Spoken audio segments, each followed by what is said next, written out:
Yan guys, pinahiram tayo ng breeder ni Boss Iking. Iking Barcir. Ano Barcir? Yan o. Kapo tayo na. Ayan guys o. Ito yung guys o. Kasama na yung ano guys, training box. Pinahiram. Kasi nagtatrabaho tayo bago dumating sa bahay. Ayan ang training. Ganda na training box na guys o. Ang layo sa training box natin. O guys. Ayan ang kalapati pinahiram ni Boss Iking guys o. Oh, puto na. Nilagyan pa nila yung pagkain na gagugag ko. Ayan o. Ang ganda guys. Favorite color pa natin guys. Grisel. May kasama siya dito guys eh. Ayan guys o. Mag-iitlog na yan guys.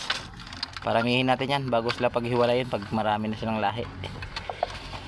Papalitin natin yung asawa nila pag marami sila o. Ayan guys. Set out kay Boss Iking. Yan ang training box mo. Mamaya ko na ibigay yan pag loading. Oh, pang malakasan daw yan guys eh. Pang malakasan natin yan guys.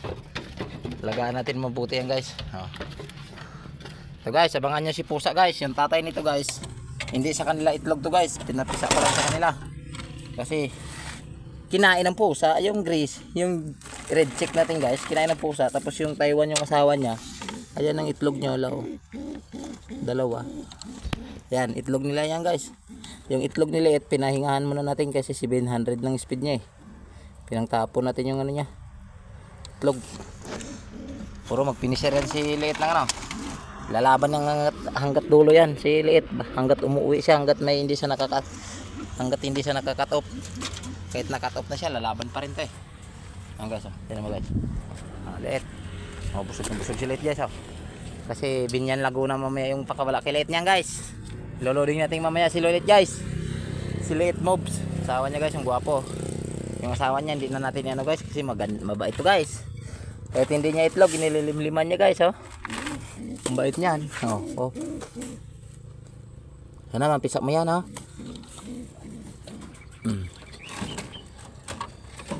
Yan guys.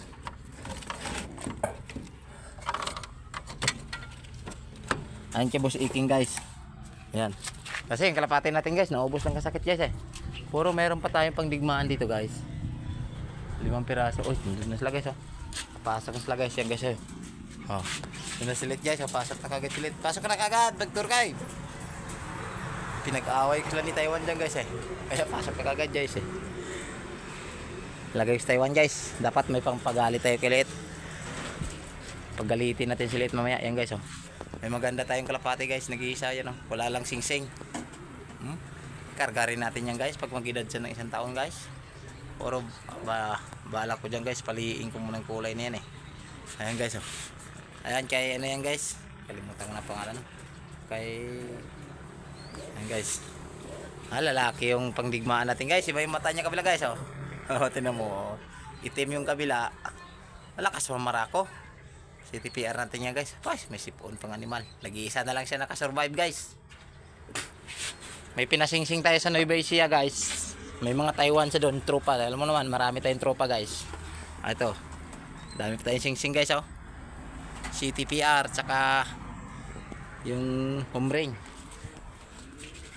Mayroon pa tayo dito guys ng ano, Kubo Pro. RNC. Nandito guys, RNC. Lagay sa Sunrox. Binabad sa Sunrox kasi namatay ito eh. Binigay ni Aldrin Tolentino yung sisiyo nito eh. Ayan, pilay naman na sisiyo tapos nagkasakit, namatay. Yan guys bulutong na naman guys. Survive ka alien. Punta si alien oh.